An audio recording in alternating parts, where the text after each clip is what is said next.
అందరికీ నమస్తే అండి.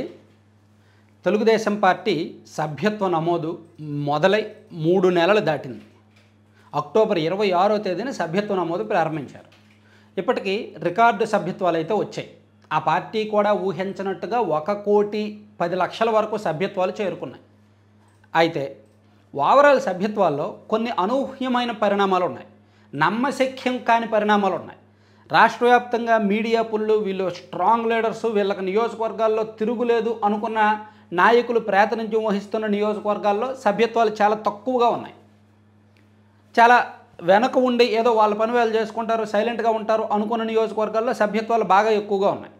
ఇలా కొంత ఈ సభ్యత్వ నమోదుల్లో కొన్ని వింతలు, విశేషాలు ఆసక్తికరం ఉందన్నమాట. సో దీనిలో మనం చూసుకుంటే టార్గెట్ రీచ్ అవ్వని వాళ్ళు కొంతమంది ఉన్నారు. ఉదాహరణకు తాడిపత్రి నియోజకవర్గం, జేసీ అస్మిత్ రెడ్డి గారు ఎమ్మెల్యే, ప్రభాకర్ రెడ్డి గారు కీలక నేత. ఆ నియోజకవర్గంలో 65,000 సభ్యత్వ నమోదు టార్గెట్ ఇస్తే ఇప్పటికీ 24,000 అయ్యాయంట. 23,342 నిన్నటికి అయ్యాయి, ఇప్పుడు 24,000 అరౌండ్. అలాగే దూల్పాల్ నరేంద్ర గారు పొన్నూరు కాన్స్టిట్యున్సీ 55,000 సభ్యత్వాలు టార్గెట్ ఇస్తే 28,961 అయ్యాయి.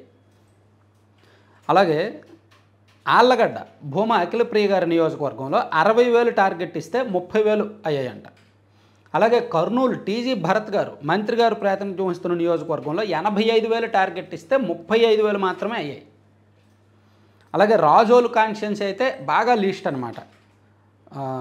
55,000 టార్గెట్ ఇస్తే 22,744 అయ్యాయి. కురుపాంలో 55,000 టార్గెట్ ఇస్తే 26,700. పిఠాపురంలో కూడా 55,000 టార్గెట్ ఇస్తే 31,547. తాడేపల్లిగూడెంలో 55,000 టార్గెట్ ఇస్తే 38,049. నరసాపురంలో 55,000 టార్గెట్ ఇస్తే 33,000 అయ్యాయి అన్నమాట. ఇట్లా ఈ నియోజకవర్గాలన్నీ కూడా సభ్యత్వాల్లో వెనుకబడ్డారు. ఇక సభ్యత్వాలు బాగున్నది అని చెప్పుకున్న నియోజకవర్గాల్లో చూసుకుంటే రికార్డు స్థాయి సభ్యత్వాలు రాజంపేట కాన్స్టిట్యున్సీ.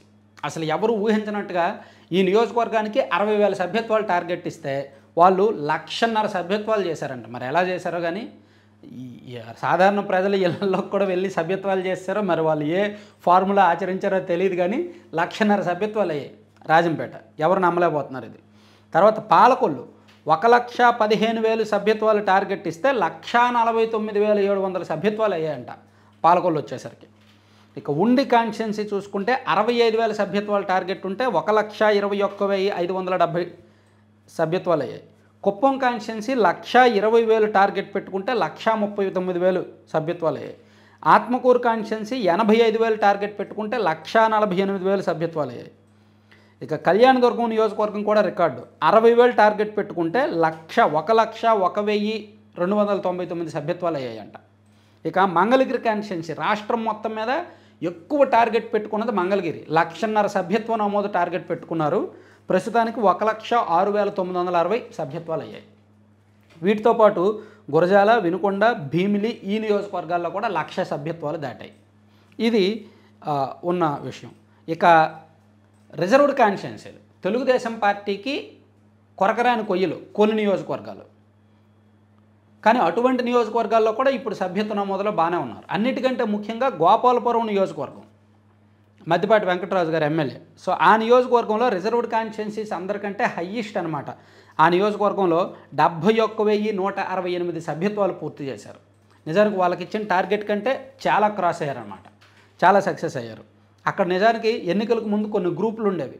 వీళ్ళందరూ ఎలా పనిచేస్తారో ఏంటో అనుకున్నారు, కానీ ఎన్నికల టైంలో వాళ్ళందరూ కలిసిపోయి ములపూడి బాపిరాజు గారు, ఎమ్మెల్యే వెంకటరాజు గారు కలిసి బాగానే పనిచేసుకున్నారు. ప్లస్ గవర్నమెంట్ వచ్చాక కూడా బాగానే ఫోకస్ పెట్టారు. సభ్యత్వ నమోదులో కానీ ఇతర కార్యక్రమాల్లో కానీ కొంచెం కలిసి చేసుకుంటున్నారు, సమన్వయంగానే వెళ్తున్నారు ఈ కాన్స్టిట్యున్సీ వరకు.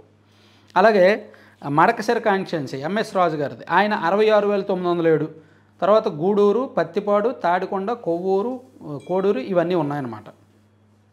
పాలకొండ కాన్స్టిట్యున్సీ బాగా తక్కువ సభ్యత్వ నమోదులో 55,000 టార్గెట్ ఇస్తే 16,800 సభ్యత్వాలు చేశారు. బాగా తక్కువ ఉందన్నమాట.